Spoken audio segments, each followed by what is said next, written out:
Hey, everyone. Episode 18 of Owning Her Health coming at you now. So, as you heard in the introduction, we're going to be talking transformation today. And this particular subject is something that I've been working through how to work as someone who works with other women to transform their lives. And it's difficult. It's difficult to be somebody who's a catalyst, who's somebody who's a fire starter. And I've always been that way in my clinical practice, in my person. I mean, that's just who I am. Thinking back to being very, very young. And obviously, I just brought that ideal me-ness of wanting a certain lifestyle. My particular quest in going into entrepreneurism is I always was sort of an entrepreneur and doing things first and starting things that weren't there in the mindset, but coming in. So I always knew I was going to have my own business, but there was a very different vision of that. And it was very masculine industry-based vision. For those of you who don't know me, my background is orthopedics, sports medicine, real good solid first 12 years of my career, 10 in physical therapy, 2 as a certified athletic trainer and in training through my undergrad and then becoming a certified trainer.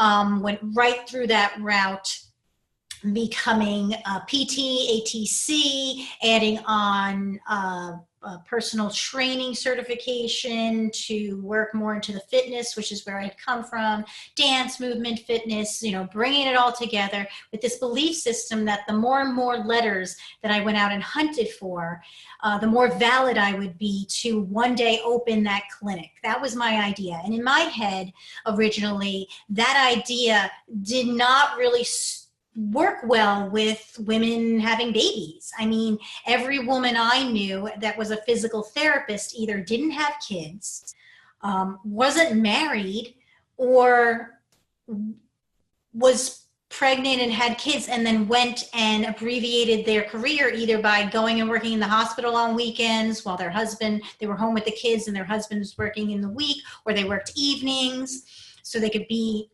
at home, or they did like an abbreviated cycle, but it definitely wasn't like a full-time with the kid. And again, I came out of school early 90s, mid 90s, that's when I went to school and was studying all these things. And, 96 was my first year getting my paycheck as a physical therapist.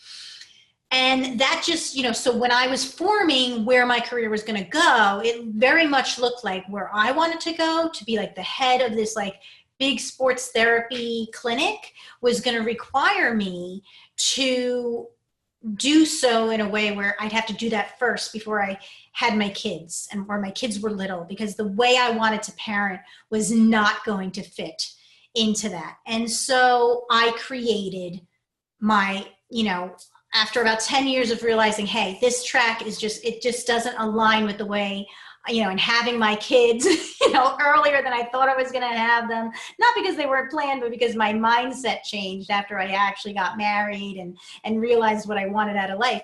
And so, my transformation, my personal transformation was hard.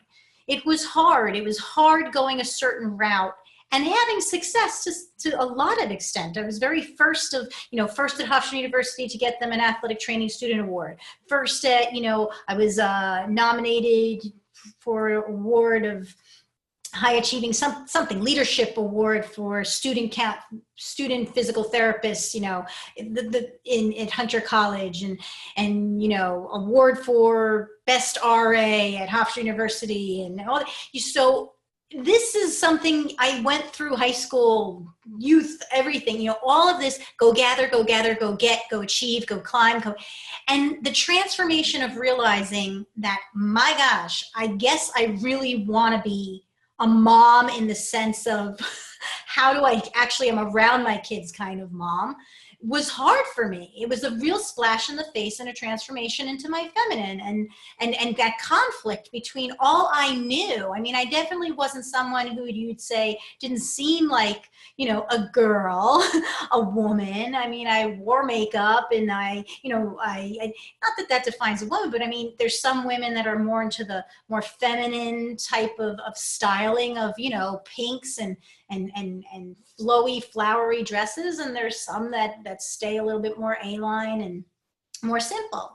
I was on the side that kind of, played with it, and I was a little bit edge of sporty and, things like that. So it was, I get it. What I'm saying this whole story for is that I get it. Transformation is hard. It wasn't really pretty. That's not the topic of this podcast. And one day I will speak to that, but it was necessary. And so it just naturally became something that I saw so helpful. And when you see the light, when you're studying all this yoga, when you're studying all this self-reflection, when you're on that path to enlightenment, you start really realizing what they say, that a lot of this world is BS. And a lot of the things we do for validation is BS. And so, of course, I, in being that way, started attracting clients for physical therapy. And when I went off and became the belly guru, and I finally just said, you know what? I'm not going to just have this thing on the side. I'm going to actually own it and believe in it enough as a new way to treat women in Charlotte, North Carolina, in a yoga-centric, holistic wellness model as a physical therapist, as a women's health, fitness, holistic fitness coach of some way. When I finally realized I had transformed to some extent into something, I couldn't stay. I couldn't stay playing those other roles. I needed to quit the hospital, even though I was per diem, but I was going pretty consistently. I needed to quit allopathic Western model surrounding before I could really give to my more functional, ideal, holistic, blends of Ayurveda at that time, a more Eastern, Western mix. I couldn't play both roles because it was so drastic. It was so drastic that when I was at the hospital, the mindset that was going to be accepted, and when I would, and how that wouldn't work when I was in my own center, I didn't want to bring it in. It's not that that's all horrible. It's just not the mindset, the philosophy, the energy that I wanted. And I realized I couldn't do both. And there's hell of a lot of people who are living their life that way. It's not just about their career. It's literally about their life, and they feel it. And it may come out as chronic pain, chronic inflammation in some level of their body, because they're somebody who has been ignoring their body usually. They're people who have been ignoring that they're not feeling good in the life they're living.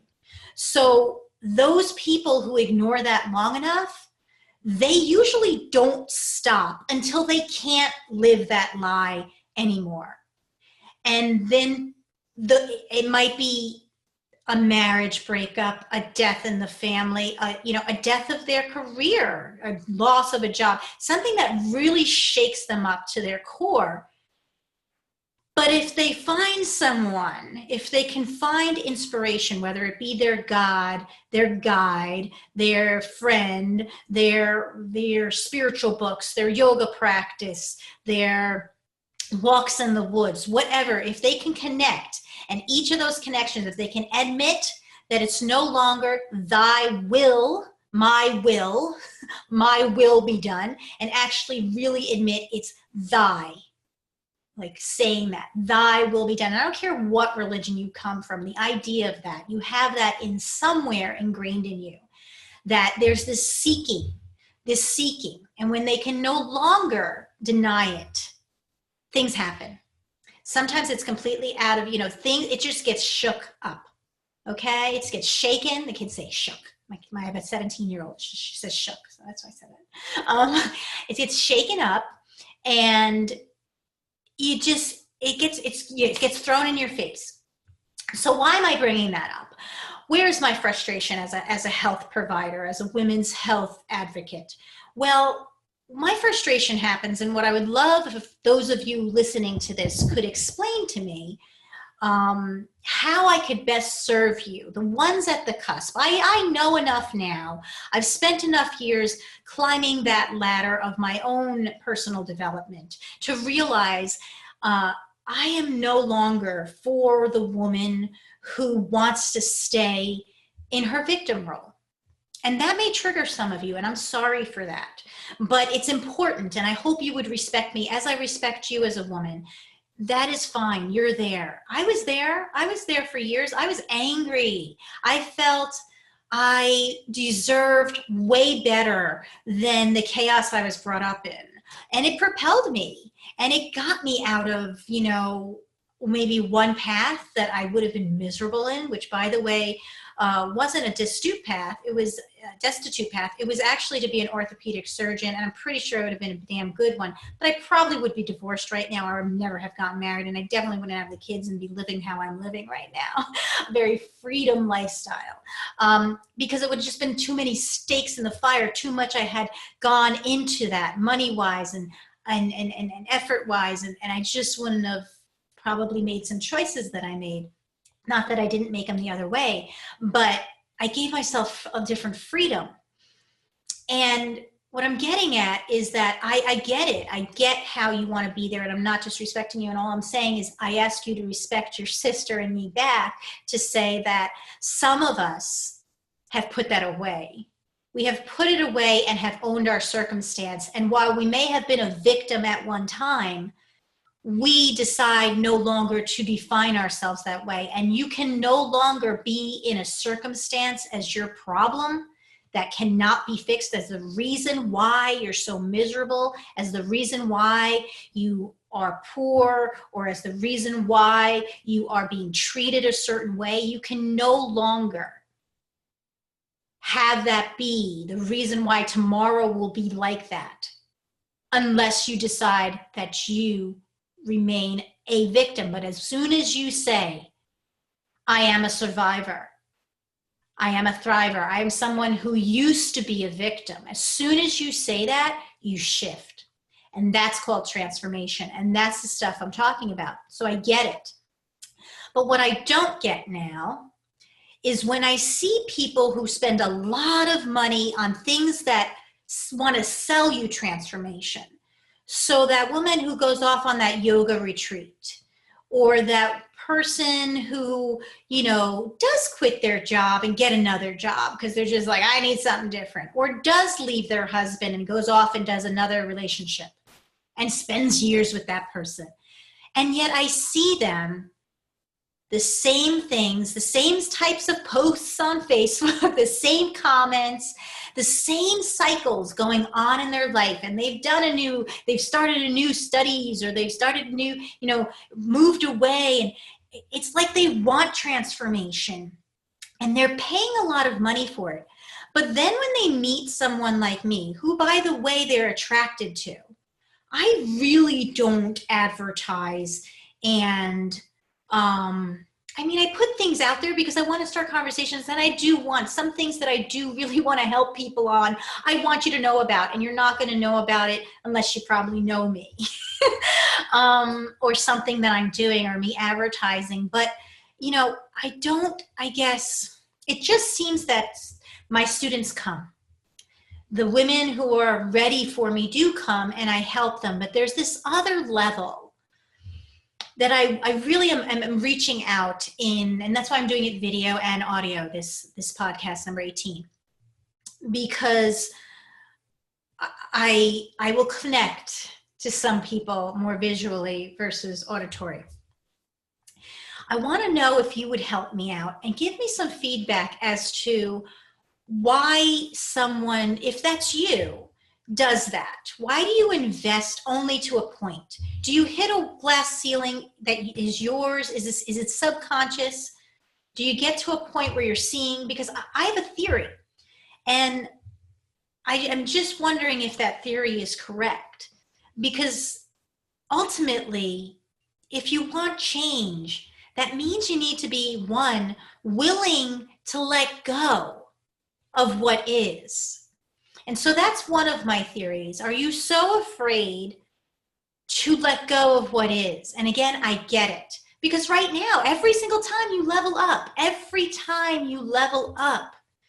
you're going to have to go through that same birth experience, that same gestational crap, which, by the way, is crap. It's not happy-go-lucky when you were in your mother's womb. But being so, you've done it. You just can't call back and talk to that girl right now, or guy. You can't go back, but hypnosis, maybe, if you believe it. There's some people that can't even do that because they have a wall and they say you can't go back to that time and there's no consciousness. You can't go in. I get it. You put that, but do you see where we set up our own walls on transformation?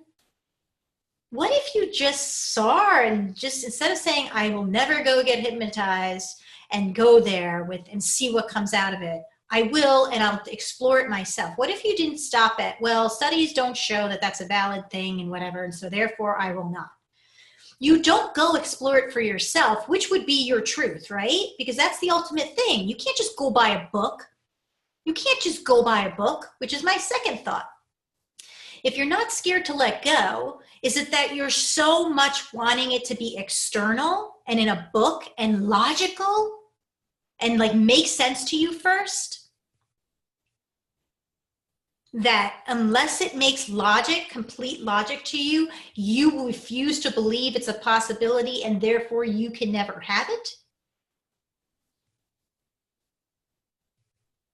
Because the reality is like I was just saying with the hypnosis, you could actually really know if all of those research things are valid in your life by experiencing it. And I think you don't, because you're scared. Because you're scared. I get it. I'm scared to be hypnotized, right? You got to trust the person.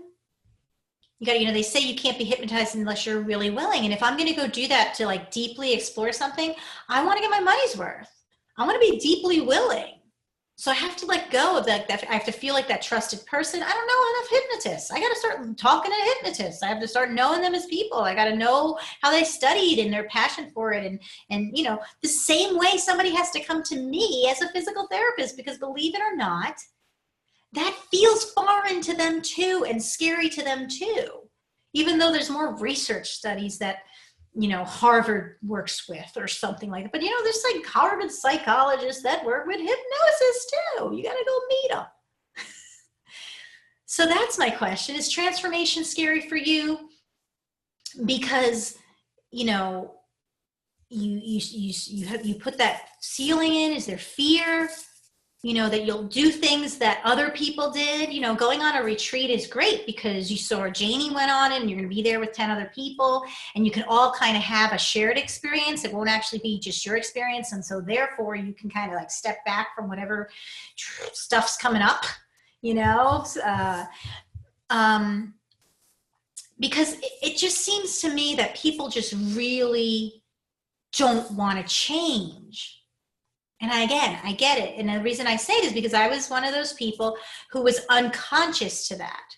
I kept wanting change, but there was things about my personality and ways that I worked or decided needed to be in order to have something else. For example, that very linear, masculine world view of success in my mind, having my own clinic and how that would work. That would work if I was never going to be the one that was pregnant. If I was going to be able to have kids, that original view would work if I was never going to be out on maternity leave for a couple months. Or because I didn't want to have my business like at 4, I didn't want to like have the clinic and not have kids till 40.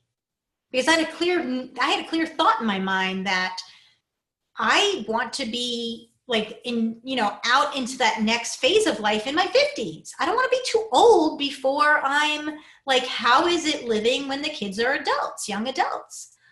Not necessarily wanting to be a grandparent, but I did want to know how it is living where you have grown parents and you've moved from mothering to that matriarch role, which is another leveling up, right? Which is where I've worked these past 3 years on. Which is where I gave away all those things I collected and I transformed, and it wasn't easy. And it's so not easy. I'm asking this and I'm having this conversation with you to just get that thought going and wondering and wondering where you are and what you think about it. Because again, I have my points of view. But in working as a transformational coach at this point, and that has changed, changing people's lives. I did it in some ways in a very abbreviated body-centric space early on in my career. Oh, you got me back on the field. Oh, you changed my life of being injured to a life that I can go back to what I'm doing. But then it grew with my own yogic practices and my own spirituality and understanding a bigger role. And to be perfectly honest, as woo as it sounds, I could start seeing stuff in people better. I was able to start seeing where their energy was. I was starting to be able to see them at a biopsychosocial experience evaluation level. And I could see where their pain was being held at other levels, their emotional body. And, I could work with other practitioners, and it just naturally, we ended up working with certain practitioners in a team sort of way that thought like me, where there wasn't a barrier between mind, body, and to some extent their spirit, their essence, their core, that thing that is you from the moment. Again, I'm going to put some triggers of conception, the thing that propels you to keep going, because not all embryos keep going, right? Again, going to trigger some people. That's just the body, right? That's just your genetic code. Just going to throw epigenetics out there. We're learning a lot. There's a lot of will and there's a lot of consciousness that's going on before you have formed arms and legs. Just throwing it out there. Go do the research. Go look at in utero on gaia.com, gaia.com. And a lot of scientific people with lots of degrees in validation and research and things like that going into pre-born consciousness. So transformation is something we're always doing from the time we're a sperm and an egg coming together and being one giant cell and splitting and becoming something more to now. And I'm really, really starting that conversation. Not starting it, it's out there amongst my crowds, but I'm starting it with you and wanting to hear back from you. So my hope is that in putting it on the YouTube and putting it, of course, in my Libsyn page show notes, which if you're on LinkedIn with me, following me, you'll see it. I'll post it up on my LinkedIn as well as my Facebook automatically, Dr. Lisa Holland PT. On Facebook, that'll have the Libsyn show notes. And in those show notes, you'll be able to get my sponsors link, which by the way is Audible, this episode, audible.com. That's where you can get all those great books, listen to them on the road, because the one thing that transformational living or change needs is you to be up to date with options. So audible.com has like thousands and thousands of audiobooks on there. And I have a link on there that you can get 30 days free and a free book that you get to keep. So you can get that. I will put on there, hoping you'll have that conversation with me, those comments back. Give me your thoughts. I want your wisdom. I want your goddess wisdom.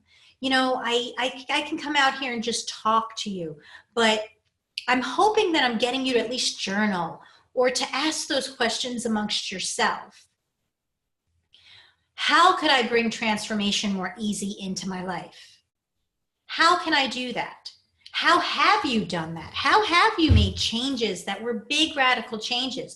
For example, I will see a woman that maybe has moved 3 or 4 times, changing her kids' schools, the environment, different seasons of the year influence, all because her husband got a different job.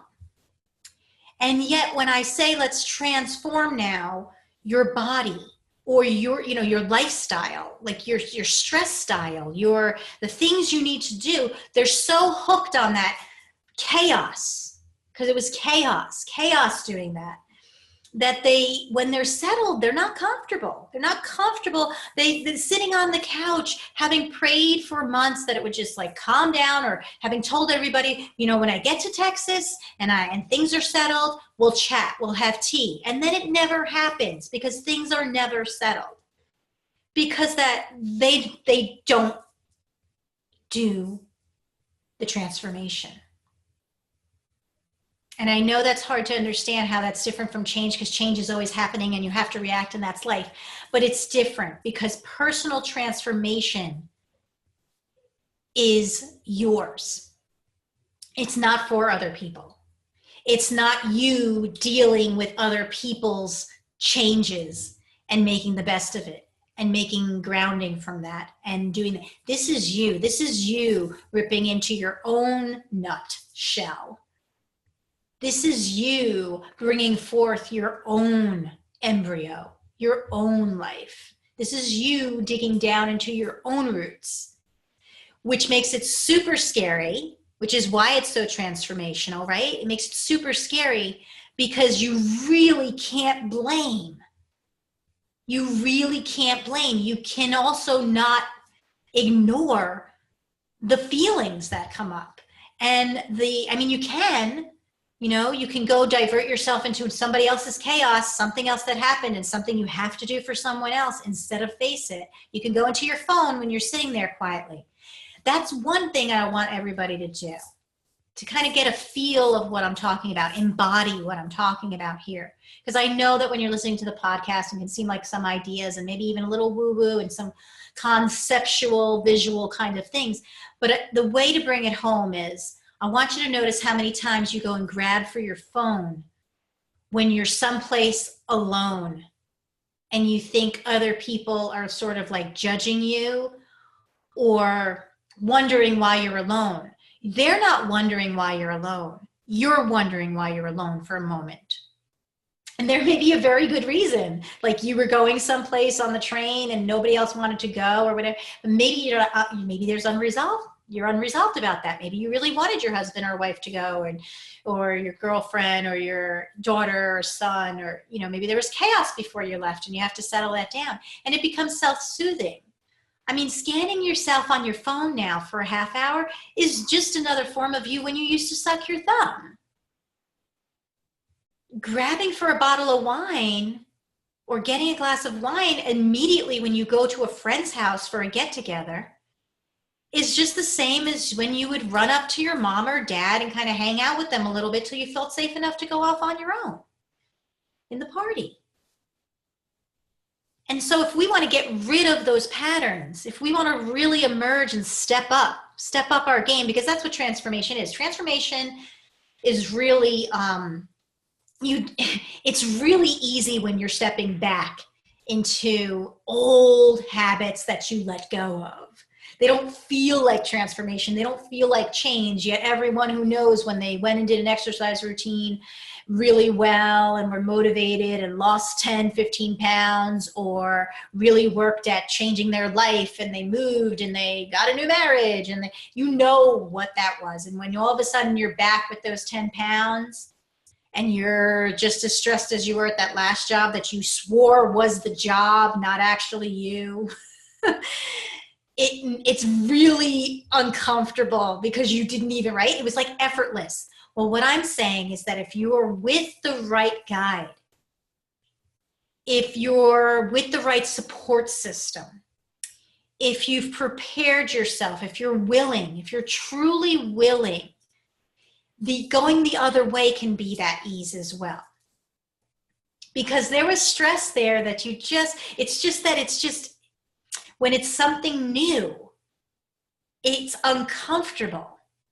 And as long as you accept it's going to be uncomfortable when it's something new, then that's the only difference between when you transform back and you transform forward. So that's it. That's the end of this goddess chat, really, in terms of my part of it, my part of the conversation. The next part of the conversation is up to you. And what are your struggles with transforming? Do you even understand transforming? Do we understand what it means to transform our lives? What it means to let go and let that old no longer be? Because there are things we kind of like and are comfortable in. I get it. But will the nectar of that new choice bloom? Be worth it? I say yes. I say yes because you keep going back towards wanting it, towards getting it. And people who don't and who stay stagnant seem to not be comfortable very long. And I'm not saying not to be calm, but there is a way, and it's hard to explain, where you are open to change and things flowing in and out of your life, and it still be calm. And I want that for you. So let me know either in the comments on the YouTube, over at my YouTube, which will be in the show notes, or you can look up Lisa Holland PT. You'll probably see some yoga videos. You'll see some things talking, some former podcasts I did. I think episode 4 and 2 is on there. Brianne Grogan is on there. She had a great stuff from Femfusion Fitness. And I had talking with Cynthia Luther, who was a stay-at-home mom who's kind of at 50 said, you know, now's my time. And I will put on some of these links for things for you to comment on in the show notes so that you can get on the YouTube, as well as my Facebook, and let me know, or my LinkedIn, and let me know, because you guys are out there on that. I know you are, because I'm over there, and we are one and the same in the terms of balancing that curvy hustle. And I will see you real soon. Thanks for being part of the show.